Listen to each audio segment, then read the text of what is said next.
Olá, tudo bem? Eu sempre tenho repetido nas minhas palestras, quando me convidam para falar sobre educação, sobre transformação social, de que eu acredito que a humanidade nunca esteve abandonada. Se você parar bem para pensar, Sócrates, Jesus Cristo, Buda, São Francisco de Assis, e além dos líderes religiosos, nós temos também os grandes ativistas da paz, né? Martin Luther King, Gandhi e os grandes cientistas também. E quando são cientistas humanistas, melhor ainda, olha o Albert Einstein, né? Que as ideias dele sobre a humanidade. E aqui no Brasil a gente também sempre esteve muito bem protegido, sempre. Nós temos grandes nomes como nossa irmã Dulce e Chico Xavier e tantos líderes religiosos e políticos de grande envergadura, cientistas também e músicos e artistas. Eu quero citar um deles, um homem chamado Milton Nascimento. Ele faz parte de um grupo seleto aí de 5 ou 6 nomes que são a glória absoluta da música popular brasileira. E tem uma música do Milton que, se você não conhece, se sua geração não conhece, vá lá procurar. Entre aí, vá procurar na internet, vá procurar em outros lugares, peça a seus pais, pergunte aos mais velhos, chamado Coração de Estudante. Ele diz, quero falar de uma coisa. Ele começa dizendo assim, olha que verso fantástico, e diz, coração de estudante, há de se cuidar da vida, há de se cuidar do broto, para que a vida dê flor, ou alguma coisa parecida com isso. Coração de estudante, eu sei que você tem, espírito de renovação, desejo de crescer, para que assim possa brotar a flor do conhecimento. Paz, luz para você, TV Enem está de volta.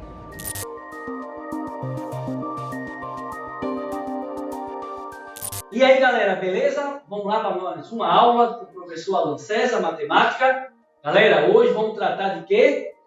Unidades de medida. Vou mostrar a vocês a importância e o esquema de você transformar, beleza? Então vamos lá, gente. Aqui, ó, eu classifiquei o quê? Primeira etapa, as três aqui que são muito ligadas uma à outra. Comprimento, área e volume. Depois, massa e capacidade. Certo? Dentro disso aqui, gente, cuidado com o contexto. É importante sim tu dominar isso aí. Porque tu vai precisar da química, normalmente em cálculo estequiométrico, saber as unidades padrões de massa com relação de volume. Cai muito em prova de Enem, através de uma regrinha de 3. Aqui em física, na mecânica e na elétrica, normalmente ele pede a unidade padrão, não é sistema internacional. E às vezes, muitas vezes a unidade padrão que ele quer, que no caso é o metro. E você precisa estar com a unidade normalmente é um comprimento em metro. Então tem que passar para metro quando não estiver em metro. Galera, bem rápido aqui, antes de chegar nesse livro. Quilômetro, hectômetro, decâmetro, metro, decímetro, centímetro, milímetro. Que unidade é essa? Comprimento. Se eu estou indo para lá, aumento. Para cá, diminuo. Vamos lá. Estou em metro aqui. Para milímetro. 1, 2, 3. A partir da outra casa, não conta com ela. A partir da vírgula, tá, gente? 1 mais 2 zeros, já que não tem. Aqui, galera, eu estou em centímetro. Quero passar para metro. Volto 2 casas. Opa, voltar para a esquerda. Se voltar para a esquerda, a partir do número. Não tendo vírgula a partir do número. Então, no caso aqui, ó, 1, 2. Se não tem... Aqui, joga uma vírgula, galera. 5,27. Aqui, de milímetro para decâmetro. Não conta com ela. 1, 2, 3, 4. À esquerda eu volto. A partir da direita, se não tiver vírgula. Professor, se tivesse uma vírgula aqui, a partir da vírgula, volta para a esquerda. Né? Então vamos lá. Como tem vírgula, 1, 2, 3, 4. E aqui seria uma vírgula, 0,7. Professor, você colocou isso aí. Para vocês, guarde essa dica do professor Alan, guarde, não esqueça mais. Gente, troque isso aqui, esse M por G. Observaram que é a mesma coisa, tem um G aqui no meio, G e G. Que unidade é essa? De massa. Como é que eu transformo? Da mesma forma, gente. Para cá aumenta, para cá diminui. Professor, essa aqui, vou trocar o I agora por quanto? Por L. L. Onde for ao lado direito, vocês colocam L. Que unidade é essa? Capacidade. Mas a mesma coisa. Se eu tiver numa unidade daqui e andar para lá, para a direita, eu aumento de 1 em 1. Se eu tiver de lá para cá, para a esquerda, eu diminuo de 1 em 1. Mas a mesma coisa, gente. Você vai trocar pelo que? O M por G vira massa. Trocar o M por L vira capacidade. Beleza? Guarda esse link aqui para vocês, ó.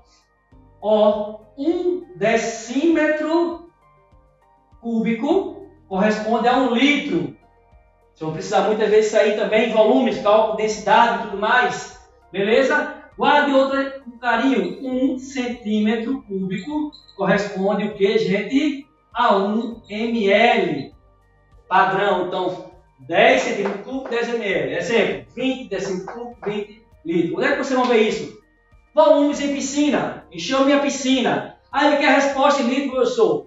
Só que aí, como é que eu vou achar? Se você achar em decímetro cúbico, a minha conta está achando em litros. Guardou a dica? Então, 20 mil decímetros cúbicos é 20 mil litros. Beleza? A partir daqui, outra unidade, tonelada. Uma tonelada corresponde, o que, gente? A 1000 quilogramas.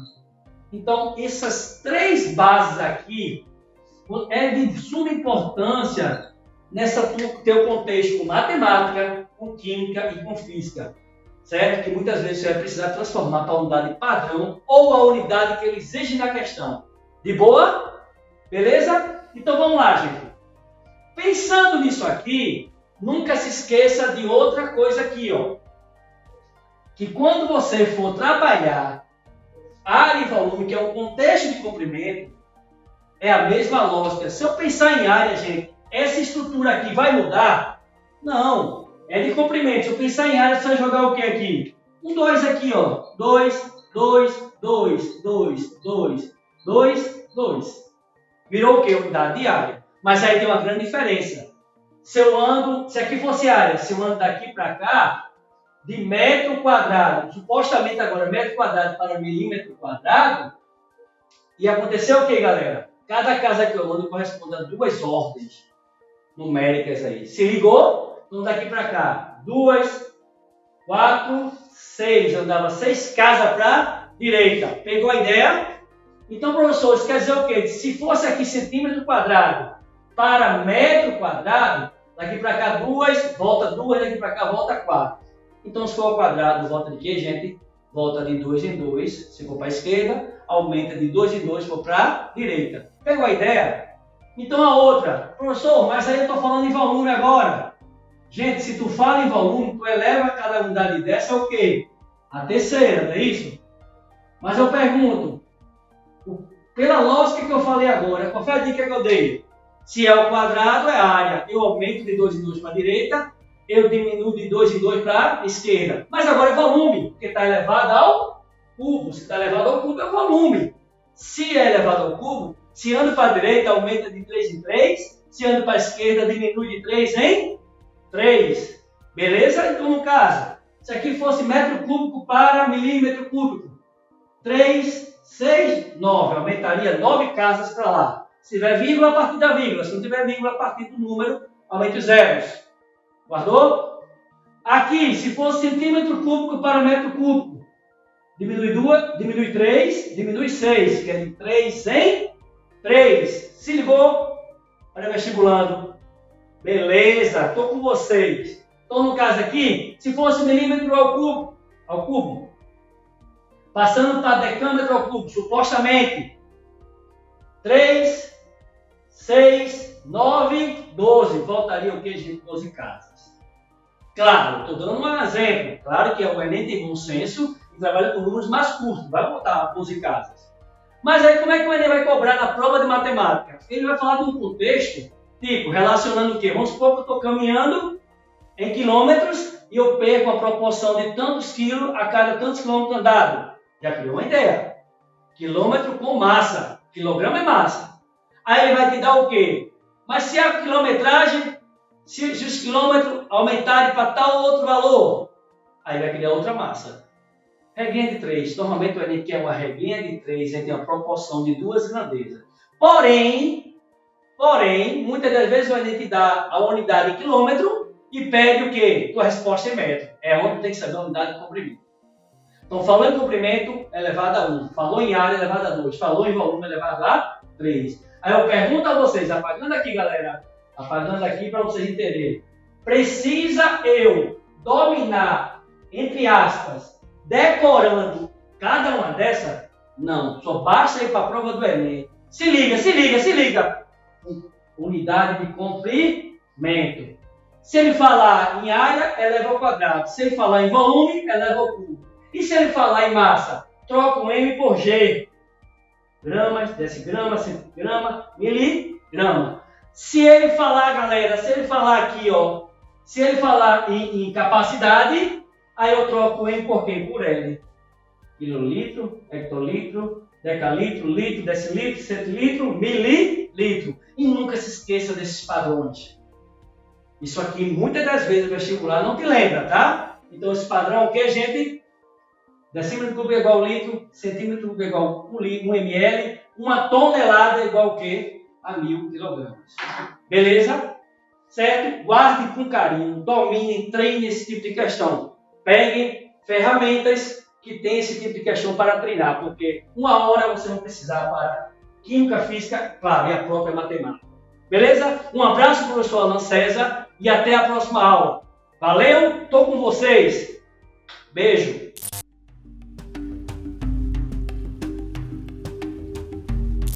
Fala pessoal, tudo bem? Me chamo Leonardo, sou professor de Química e estou aqui no meu laboratório. Sim, eu sei, não é bem um laboratório, é uma cozinha.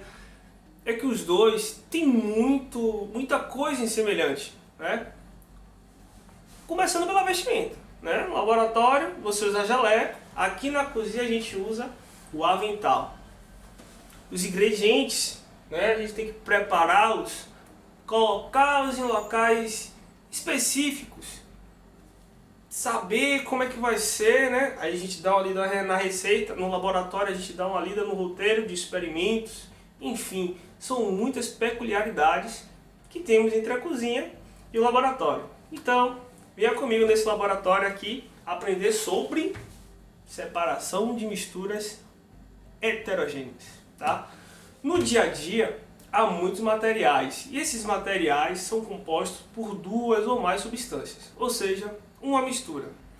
Se esta mistura apresenta aspecto visual diferente, dizemos que ela é heterogênea, tá bom?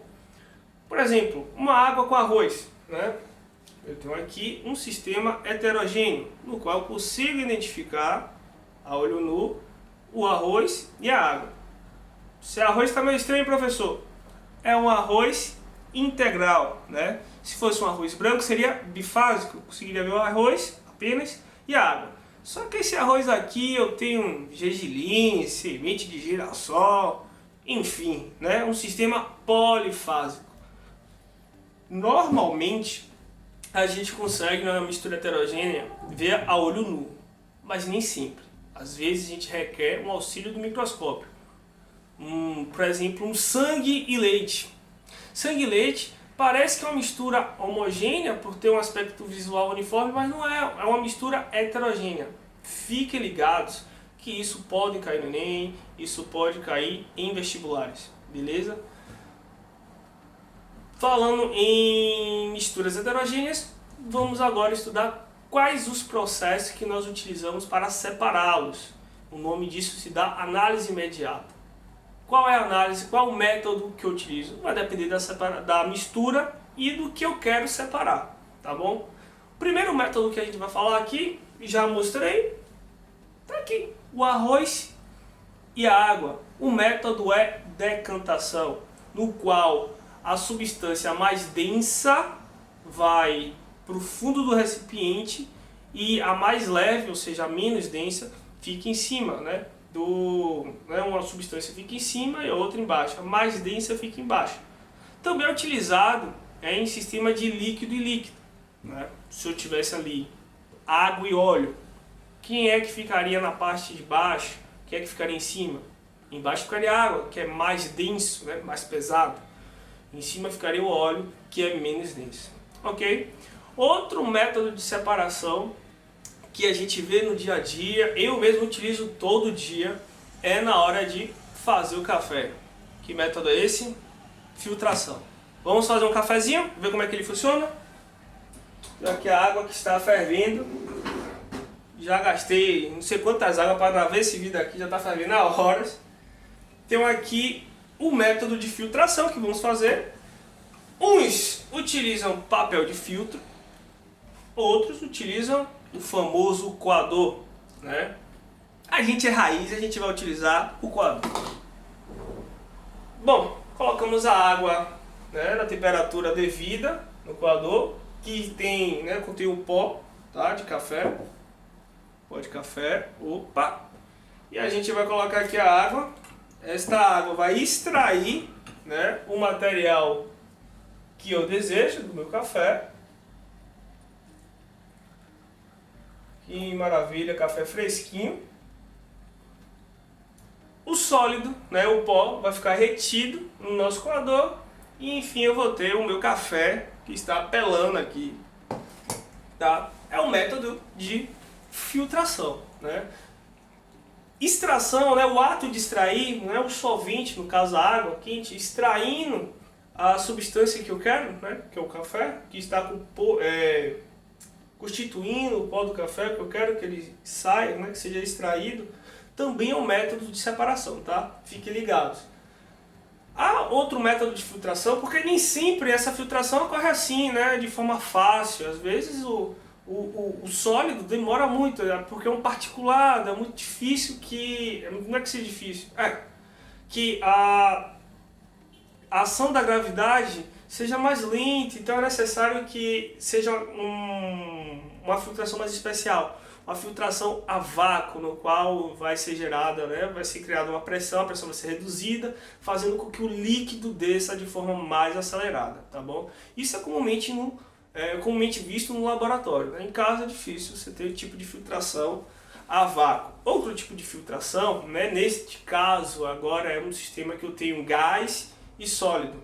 Que sistema é esse, professor? Bom, filtro, né, do ar-condicionado, do carro, seja no carro, seja em casa, é importante, né, fazer a manutenção do filtro.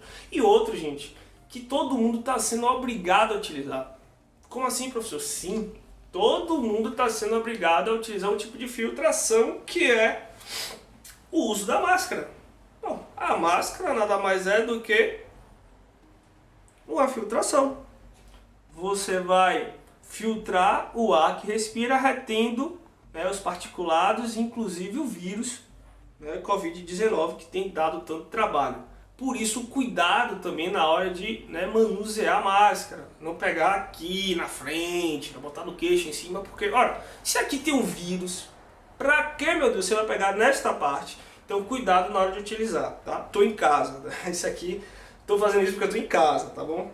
Se estiver na rua, utilize de outras maneiras. Outro método que que utilizamos no dia a dia é a centrifugação, tá? Aonde na máquina de lavar, né, a roupa acabou todo o processo de lavagem, para tirar o excesso, né, a máquina vai girar, tem uns furos específicos para que o excesso de água saia e você tenha a sua roupa mais fácil de ser secada, né, futuramente. Este mesmo método de separação, né, a centrifugação, é utilizado em análises clínicas, né, no sangue, né? Você lembra que eu falei do sangue, que é uma mistura heterogênea? Pois então, é utilizado para separar os glóbulos vermelhos do plasma dos leucócitos, tá bom? Falando em métodos de separação, vamos tratar agora de separação sólido-sólido, né, que a maioria é sólido-sólido. Um exemplo clássico, feijão. Né, você pega o feijão e seleciona os grãos para cozinhar. Isso é um método de separação, é a catação. Levigação. Levigação, isso é muito utilizado no garimpo, né? Com a ajuda da corrente de água, por isso que é rio, por isso que é tão preocupante na questão ambiental, no qual o garimpeiro fica lá, né, com o seu material, com a ajuda da corrente de água faz com que as substâncias, né, mais leves, areia, cascalho, seja retirado e fique ali preso o seu material de interesse, né, o metal de interesse. Outro método de separação é a flotação, né? Flotação. No caso aqui, né, nosso arroz integral, temos aqui o gergelim. Perceba que ele está flutuando, ele é menos denso, né? Também é um método. Vamos supor que eu queira só o gergelim, né? Sei lá, fazer um hambúrguer, eu botar em cima do pão, sei lá. Você pega aqui o gergelim que está flutuando, né? Está boiando aqui na nossa água, e ele é menos denso do que os outros componentes desse arroz integral, arroz mais saudável. Outro exemplo que nós temos aqui, outro método de separação que nós temos é a ventilação, né? Quem nunca pegou um amendoim torrado, esfregou e assoprou, né? A casca foi embora e você ficou com o amendoim. Outro método é a magnetização. Eu tenho, através do ímã, consigo separar o que é metal de outros tipos de substâncias, tá? Sei lá, sua chave caiu na privada e você não quer colocar a mão dela, você utiliza o ímã. Eu tenho limalha de ferro e pó de serra. Eu não vou catar o pó de serra com a limalha, eu vou utilizar o ímã. Falando em catar, eu consigo catar uma mistura de areia e sal. Não consigo separar a areia e sal através de catação. Aí eu vou utilizar uma dissolução fracionada. Gente, esses foram os principais métodos de separação, tá bom? Eu sei que a situação tá complicada, né? Como um bom baianês, tá barril demais essa situação. Mas vamos aí focar no Enem, fazer de tudo para superar todas as adversidades e brocar nessa prova, tá bom?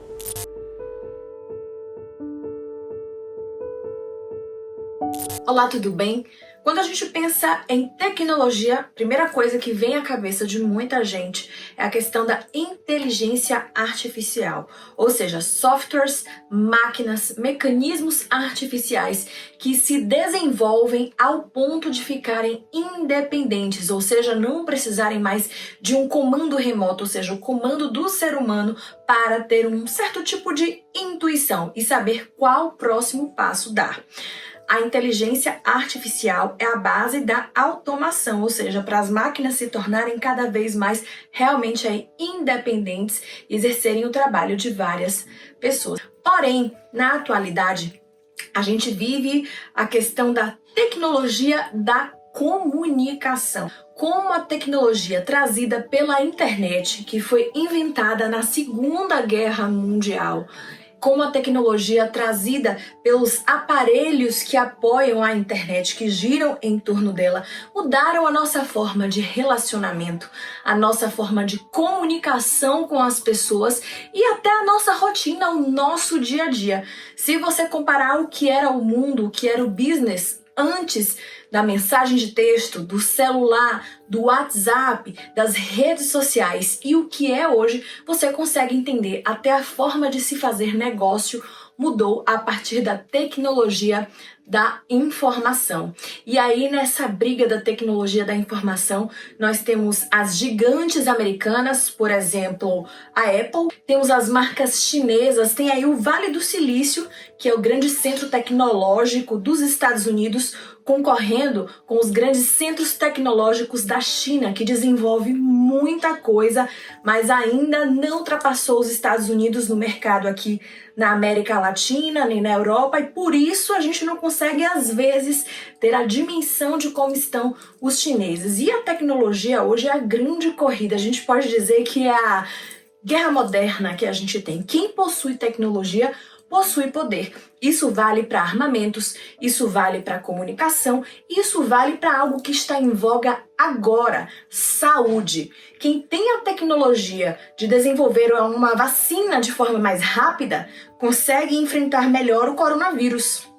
Quem tem a tecnologia de desenvolver respiradores, a China, que é o maior produtor, quem tem tecnologia de desenvolver mais máscaras, produzir mais rapidamente, consegue aí lidar melhor com o combate ao coronavírus. No caso, por enquanto, ainda é a China. Inclusive, países despreparados para esse tipo de tecnologia têm sofrido bastante. Os Estados Unidos, inclusive, aí interrompeu o processo de compra não só do Brasil, como de alguns países europeus, e deteve esse material que vinha da China para cá para o Brasil, para outros países, para eles, porque eles estavam precisando e não tem a tecnologia de desenvolver, de fabricar respiradores, máscaras em um ritmo tão rápido quanto a pandemia pede. Então fica aí a dica, quando a gente for falar no Enem desse ano de tecnologia, a gente foca em comunicação, que é o que pode aí se expandir ainda mais. A gente fala também em inteligência artificial, mas a gente presta atenção na questão da tecnologia da saúde, desenvolvimento de remédios, longevidade e vacinação. Até mais!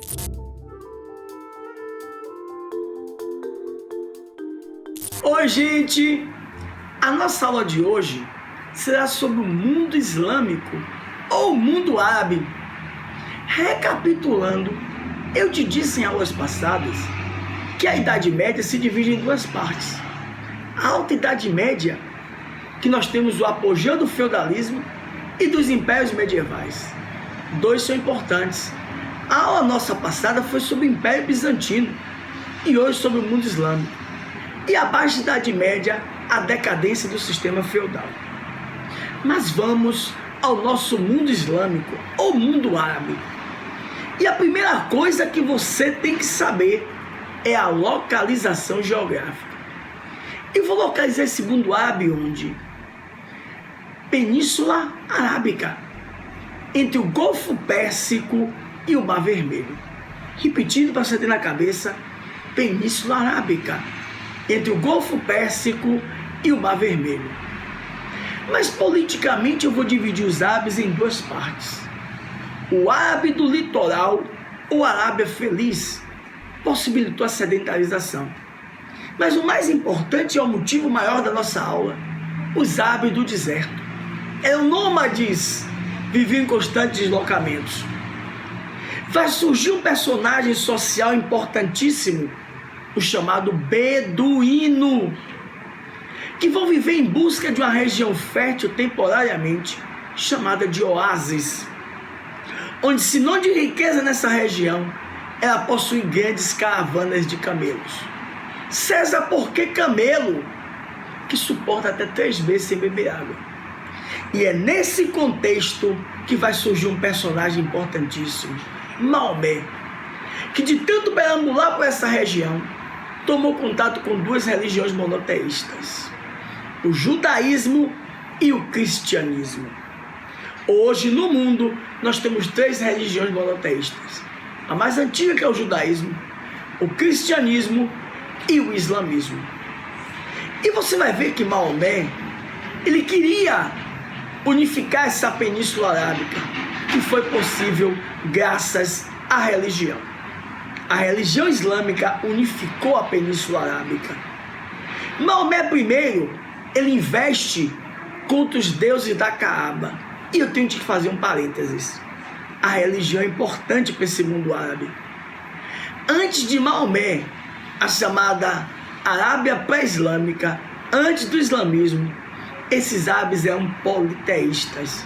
César, me tira uma dúvida. Politeísta quer dizer vários deuses? Isso, meu querido.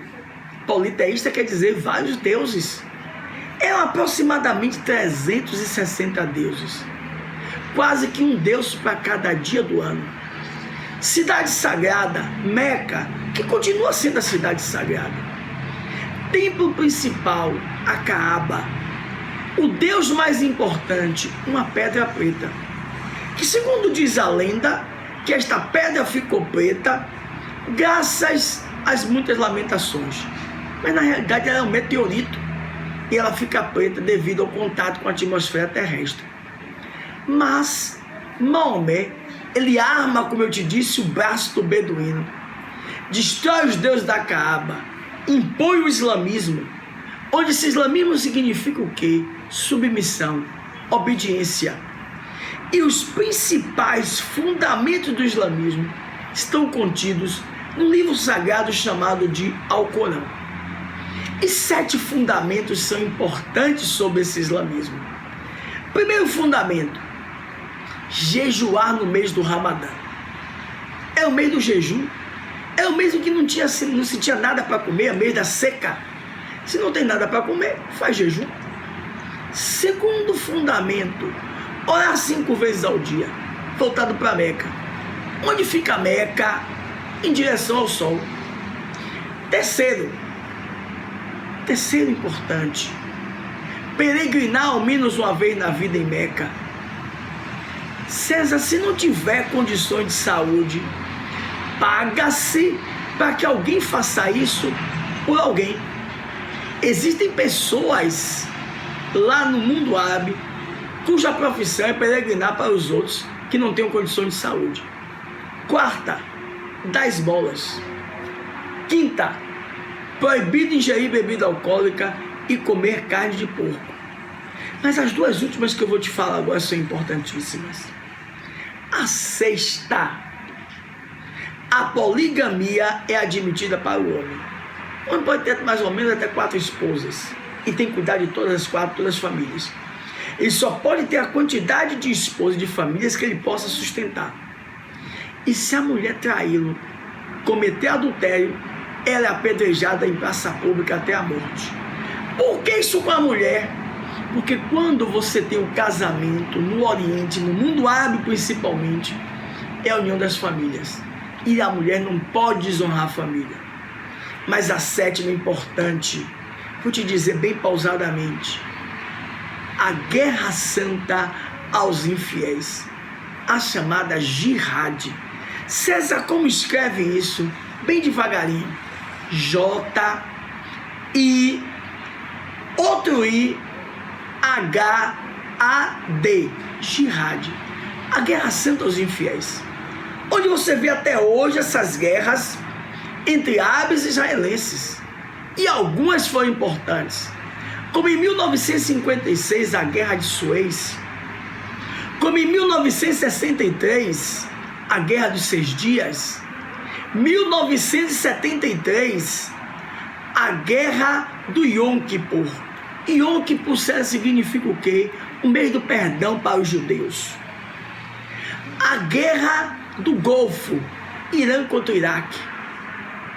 E mais tarde tudo isso vai culminar, é importante, tenha na sua cabeça, você já deve ter ouvido falar, o atentado às Torres Gêmeas, o 11 de setembro de 2001.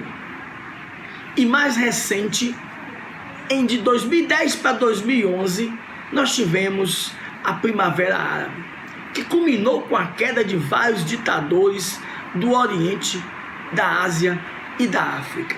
Importantíssimo. Primavera Árabe, que começa lá na Tunísia.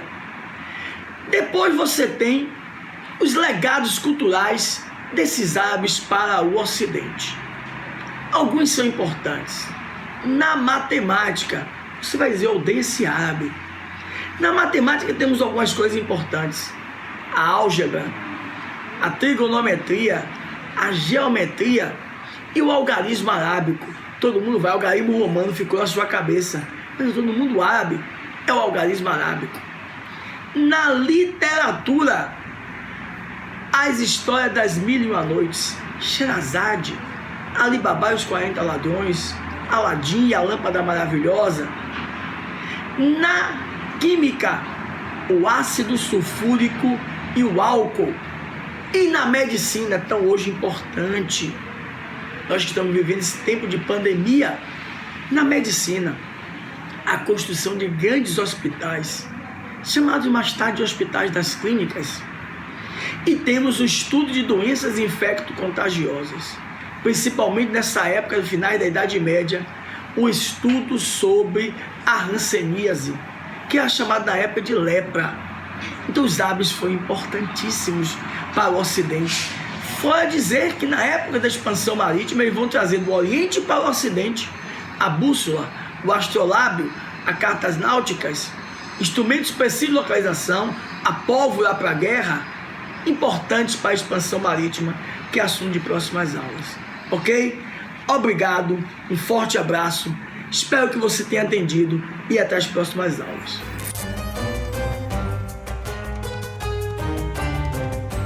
Queridos, tudo bem? Eu queria conversar um pouco com vocês sobre algo que é extremamente atual. Lembrar vocês de que nós, embora estejamos vivendo esse momento crucial da história, acho que desde a Segunda Guerra Mundial a gente não vivia um momento tão estranho, né, galera? Tão tenso, tão sem perspectivas assim de quando vai passar, quando vai acabar. Mas ao mesmo tempo eu quero lembrar vocês de que o mundo continua. A mídia mundial ela é muito seletiva, então ela está toda voltada nesse momento para a pandemia do coronavírus. Mas se você voltar 4 ou 5 meses atrás, as notícias que você vai encontrar sempre na internet são essas. Israel ataca a faixa de Gaza, militares russos avisaram sobre provocações do uso de armas químicas, sexta-feira é dia de sangue na faixa de Gaza, relatos de ataque do governo sírio após cessar-fogo preocupam os Estados Unidos, a oposição síria diz que o governo está arruinando a trégua, Israel mata 5 palestinos da mesma família em Gaza, jihadistas apedrejam um homem adúltero até a morte no Iraque, e aí vai, ataque a mesquitas, jihadistas, Síria, Jordânia, caos, conflito árabe-israelense. E eu queria lembrar vocês de que todas essas notícias, elas têm uma matriz na intolerância mesmo religiosa e num conflito muito sério entre árabes, palestinos e judeus, para a gente entender bem o que aconteceu, né? O que foi a matriz desse caos. Vamos voltar no tempo para a gente entender um pouco quem são árabes e quem são judeus. Queria lembrar vocês estão vendo algumas imagens, né, recentes, assim, do final do ano passado, quando Israel e palestinos na região da fronteira com a faixa de Gaza entram em conflitos, aí são sempre dezenas de mortos e tudo.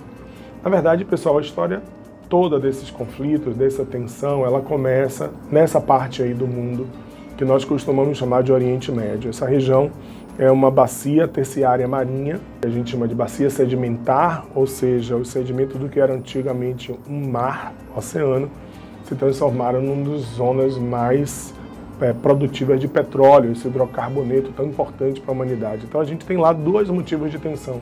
Um é petróleo e outro é segurança, já que muitos grupos chamados jihadistas, os grupos ortodoxos do islamismo, os chamados fundamentalistas, partem dessa região do Oriente Médio. Mas lá na Idade Média, o único ponto que aproximava as pessoas do deserto era essa cidade, a cidade de Meca. Era aí que durante meses do ano, todos os povos do deserto migravam para saudar uma pedrinha que fica do lado desse monumento chamado Kaaba. A pedra se chama Hajar el-Aswad, um meteorito que ao cair na terra, você imagine, né? Imagem de meteorito aí, ó. Que aconteceu, caiu no sul do Brasil, se eu não me engano, no Rio Grande do Sul, no ano passado, Santa Catarina, uma coisa assim. Se já causa assim, uma impressão forte na gente, que sabe que é um fenômeno astronômico, imagine os povos do deserto. Isso há muitos e muitos anos atrás. Então eles aquilo causou neles uma impressão forte, o meteorito foi escurecendo, esfriando, e eles achavam que ele retirava o sofrimento deles, por isso que eles estavam naquele enlevo espiritual. Colocaram o Aswad ao lado da Kaaba e passaram a cultuar.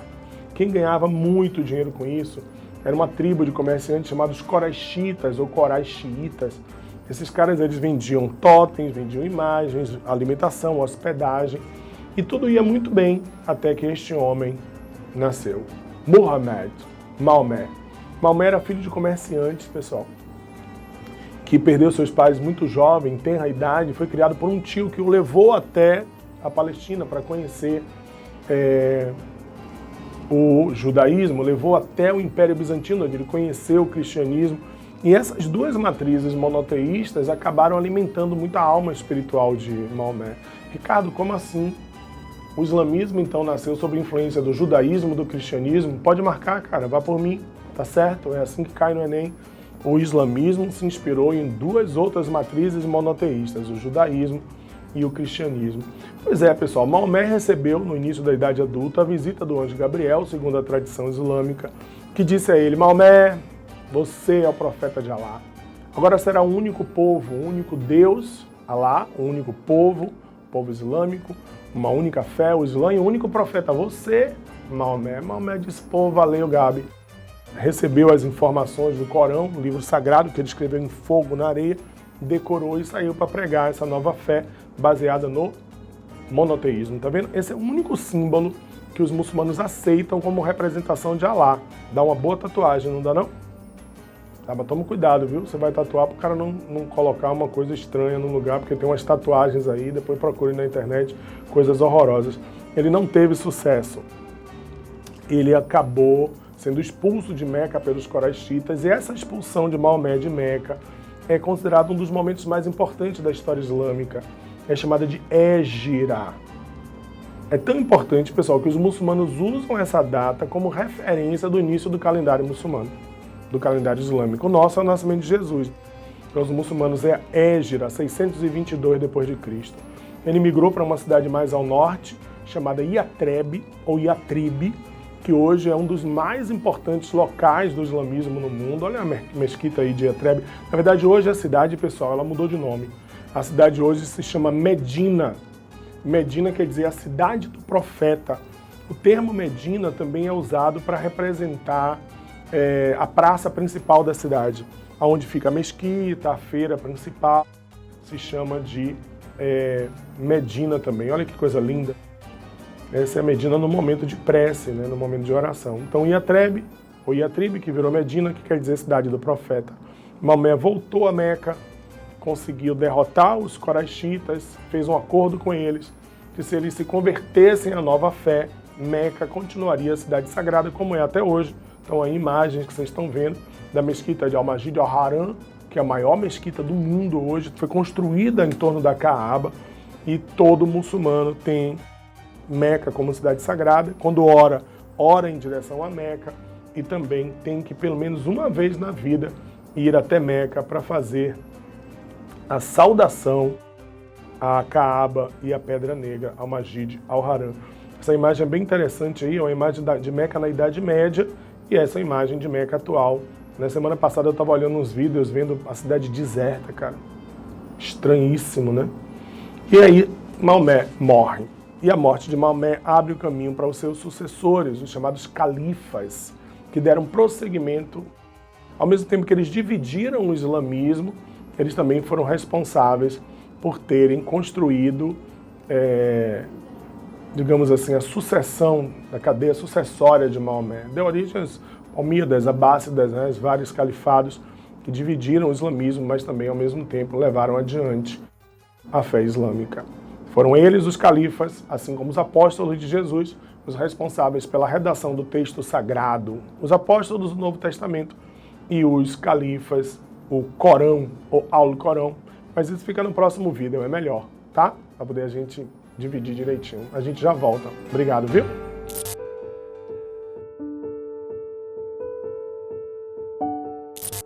Yeah! Preto Du chegando para dar um recado de que eu acho que o maior conhecimento é a sede por ele mesmo. Então vem comigo assim, ó. Cabeça é feita para usar. Saiba o que faz, papagaio mental. Fraqueza, não cansa de atuar. Em quem não utiliza o intelectual. Cabeça é feita para usar. Saiba o que faz, papagaio mental. Fraqueza, não cansa de atuar. Em quem não utiliza o intelectual. Debaixo dos caracóis dos seus cabelos, eu vejo um código de barra marcado no selo, do tipo que se vê em qualquer mercadoria. Eu acho que isso não combina com sabedoria. Pelos prematuros, cérebros imaturos, sentidos inseguros, juventude sem futuro. Quanto você pagou para se tornar um adulto? Querem ser o tio Patinhas, mas não passam de um Pluto. Eu tenho uma notícia, é melhor se sentar. Por favor, seja forte, eu preciso falar que cabeça é feita para usar. Saiba o que faz, papagaio mental. Fraqueza, não cansa de atuar. Em quem não utiliza o intelectual. Se os olhos são janelas, não fique nesse presídio. Se a voz é uma arma, não cometa suicídio. Ignorância gera carros importados, a quem te torna um ser mais atrasado. Porque um ser humano mal informado é semelhante a um poodle adestrado. Facilitou a dominação quando se entendeu que o desconhecimento é corrente e apogeu. Teu corpo responde, você sapateia, sem perceber que és um mosquito na teia. Só sei que nada sei, mas quero saber. E minha maior sabedoria é essa vontade de aprender. Então dirijo essa pergunta a você. E aí, tem noção do poder de um porquê? Cabeça, cabeça é feita para usar. Saiba o que faz, papagaio mental. Fraqueza, fraqueza, não cansa de atuar. Em quem não utiliza o intelectual. Cabeça, cabeça é feita para usar. Saiba o que faz, papagaio mental. Fraqueza, fraqueza, não cansa de atuar. Em quem não utiliza o intelectual.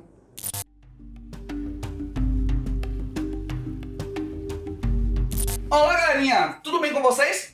Bom, nosso tema hoje é protozooses, mas não tem como falar de protozoários sem falar dessa galera aqui, que são os protozoários.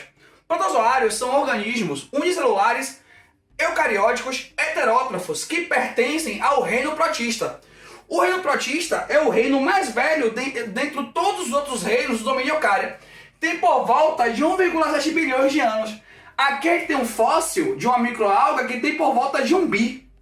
O reino protista, provavelmente ele deu origem a outros reinos, como o reino animalia, reino planta, por exemplo. Tá? Quando a gente fala de protista, a gente vai falar de protozoários e algas. Os protozoários são os heterótrofos e as algas, os autótrofos. O reino protista é um reino que ele é monofilético, ele é conhecido como baléu de gato. Por que baléu de gato? Porque ele é classificado por aquilo que ele não é e não por aquilo que ele é.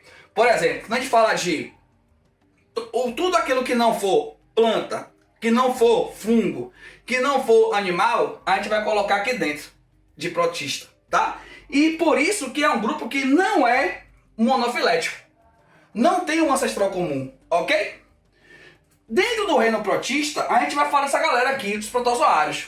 Os protozoários são organismos que são eucariontes, unicelulares, como eu já falei para vocês. E tem uma diversidade aqui enorme, tá? A gente tem aqui foraminífero, apicomplexas, zoomastigóforas, cilióforas, radiolários, heliozoários. Então a gente aqui, ó, existe uma diversidade bem grande desse grupo, ok? Aqui a gente tem um protozoário ciliófora, tá? Que é um paramécio. Você percebe a presença do núcleo, o que caracteriza como eucarioto, tá? A locomoção acontece através de cílios e captura de alimentos também. E aqui é ele aqui, um representante desse mundo que são os protozoários, tá? Uma forma de você entender os protozoários é entender a forma que ele se locomove e a forma que ele captura alimento. Tem alguns que se locomovem e capturam alimento por pseudópodos, tá? Que são chamados de rizópodas, por exemplo, ou sarcodina. O que captura alimento, se fixa ou se locomove através de flagelos são os omastigóforas ou flagelados. E o que realizam o mesmo processo através do cílio são o que nós chamamos de ciliófora. Detalhe que flagelo e cílio e pseudópodos são formados por elementos de citoesqueleto. Tá? Só que os elementos de citoesqueleto que vão formar os cílios e flagelos são diferentes daqueles que vão formar os pseudópodos. Tá bom? E aqueles que são esporos que não se locomovem, que são os esporozoários. Ok? Eles se reproduzem de forma sexuada, que é através da conjugação. Só que a reprodução sexuada, conhecida como conjugação, está em discussão hoje. Isso aqui, esse evento pode ser conhecido também como a transferência horizontal de genes, ou seja, organismos trocando micronúcleos, trocando DNA sem que necessariamente ocorra uma reprodução, tá? E aqui a gente tem, de fato, uma reprodução assexuada, nesse caso, que é a divisão binária ou cisparidade. Nesse caso aqui, ó, os organismos são praticamente clones, porque a variabilidade genética aqui ela é pequena, muito pequenininha, tá? Quase não existe, eu digo que é inexistente, que esses organismos aqui são clones, tá bom? Quando a gente fala de protozoários, a gente vai falar das protozooses, que são várias. Protozooses são doenças causadoras por protozoários, tá? Me diga aí, Wellen, por exemplo, doença de Chagas, malária, giardíase, toxoplasmose, leishmaniose, amebíase, tricomoníase. Olha quantas doenças eu falei aqui que são causadas por protozoários. Te trouxe 3. A primeira delas é a doença de Chagas. A doença de Chagas é transmitida por um inseto vetor, fêmea, tá? Conhecida como barbeiro. E bora aqui, ó. Barbeiro não é mosquito, é um hemíptera, tá? Não é mosquito. E aqui, ó, a fêmea transmite o protozoário. Que protozoário? Trypanosoma crucis. Recebe o nome do doença de Chagas porque o seu descobridor foi Carlos Chagas em 1909. E ele descobriu a doença inteira. Quem transmitia, como era o ciclo, que era o protozoário causador. Nesse caso, o inseto transmite o protozoário através das suas fezes. Não é picada, galera. São as fezes que transmitem o protozoário ao ser humano, tá? E o protozoário é transmitido na sua forma triplomastigota metacíclica, ok? A forma triplomastigota metacíclica sofre metamorfose na forma mastigota dentro de um macrófago, por exemplo. Essa forma mastigota desenvolve-se, reproduz-se no macrófago, tá? Mata esse macrófago. E aí, ó, aqui dentro do macrófago mesmo, perdão, não falei antes, ela volta a ser triplomastigota. E aí a forma triplomastigota vai matar o macrófago e volta e é liberada na corrente sanguínea, que é a fase diagnóstica, ok? E aqui, ó, no reparto sanguíneo, essa forma triplomastigota entra novamente no inseto vetor, tá? Sofre transformações aqui dentro, que é até formar novamente, até voltar novamente a ser a forma triplomastigota. E aí o ciclo recomeça. Lembrando que a doença de Chagas tem duas fases. A fase crônica e a fase aguda. A fase crônica pode aparecer até 20 anos após o contato com o inseto. E é muito caracterizada através do inchaço do coração. Coração inchou, a galera pensa logo que é Chagas, tá? E o que é detalhe? Qual o detalhe aqui? Mais uma vez, ó. Não é barbeiro, não é mosquito. Barbeiro é uma hemíptera. É um inseto, geralmente fêmeas que transmitem através das fezes. Ok? Protozoário causador, Trypanosoma cruzi. Ok? Trypanosoma é uma espécie. Tem basicamente aqui 7 espécies que podem causar, tá, doença de Chagas. A outra é a malária. Quando a gente fala de malária, aqui a gente vai falar de mosquito, aqui a gente vai falar de picada, tá? E é um parasita, assim como o Trypanosoma, é heteroxeno. Só que na doença de Chagas, o Trypanosoma, tá? Ele é um parasita heteroxeno. O hospedeiro definitivo é um homem. O hospedeiro intermediário é um inseto. Neste caso aqui é o contrário. O hospedeiro definitivo é um inseto. E o hospedeiro intermediário é um homem. Por quê? É no inseto que vai acontecer a reprodução sexuada. Olha aqui gametas. Olha aqui fecundação. Essa fecundação resulta no ocineto, esse ocineto resulta no oocisto, e esse oocisto eclode em vários esporozoítos, que é a forma infectante. E aí, ó, essa forma infectante, que é transmitida através da picada, tá? Invade as células hepáticas, em especial a célula de Kupfer, tá? Se transformam em merozoítos e são liberados na corrente sanguínea. Na corrente sanguínea, esse merozoíto, que é um apicomplexo, apresenta uma estrutura chamada de apicoplasto. Essa estrutura apicoplasto, ela é suficiente para invadir as hemácias. Gente, dentro das hemácias, ele se reproduz e estoura as hemácias. Aí você vai ter o ciclo da malária. A malária causa febre, falta de ar, palidez, náusea, enjoo, calafrio, alucinação. Então, eu tenho aqui basicamente 5 espécies de malária, de plasmódio. Plasmódio malari, Plasmódio falcíparo, Plasmódio vivax. E de todos eles, tá? O mais perigoso é o falcíparo, ok? E aqui, ó, mosquito fêmea, tá? Conhecido como mosquito prego. Essa doença também recebe o nome de calazar. Bem legal falar sobre isso. O hospedeiro definitivo é o mosquito, intermediário é o homem, ok? E aqui é um antimalárico muito conhecido que é utilizado hoje, né, para tratamento da Covid, né, que não tem comprovação científica nenhuma, é a cloroquina, tá? Vamos lá. Continuando aqui, ó, o próximo, tá? É essa mocinha aqui, que é a leishmaniose. A leishmaniose é transmitida, tá, por esse mocinho aqui. Essa mocinha, na verdade, é um mosquito, também fêmea, flebotomínio, tá? Esse flebotomínio pode ser do gênero Phlebotomus ou Lutsomia, tá? Lembrando que esse mosquito aqui é conhecido como mosquito palha, tá? E transmite a leishmania, que são em média aqui, eu tenho aqui 11 espécies de leishmania, 11, tá? Que podem causar leishmaniose, e a transmissão é via picada. Neste caso aqui, o hospedeiro definitivo é um homem, o hospedeiro intermediário é o inseto, é o mosquito, ok? Mas nesse caso, a transmissão acontece na forma promastigota. Essa forma promastigota que é móvel é a forma infectante, tá vendo? O homem contrai esse protozoário nessa forma. Dentro de um macrófago, essa forma promastigota sofre metamorfose na forma mastigota. Essa forma mastigota, ela sim estoura o macrófago, tá?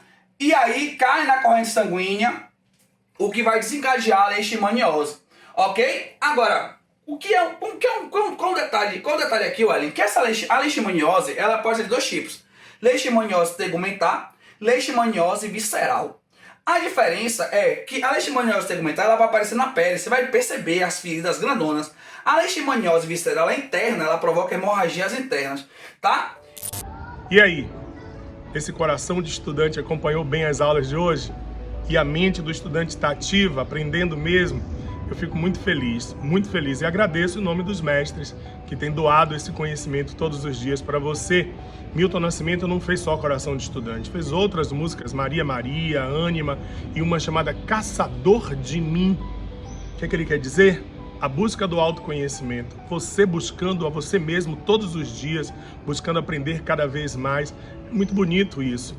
Lembrem-se, nós estamos na plataforma tvenem.com.br, nós estamos também nos canais e plataformas de vídeo e, claro, estamos na TV aberta e nas TVs a cabo. Tá aí aparecendo os canais para você. Você tem que ficar atento, procurar crescer sempre, luz na sua mente e no seu coração de estudante. TV Enem se despede por hoje, mas volta logo.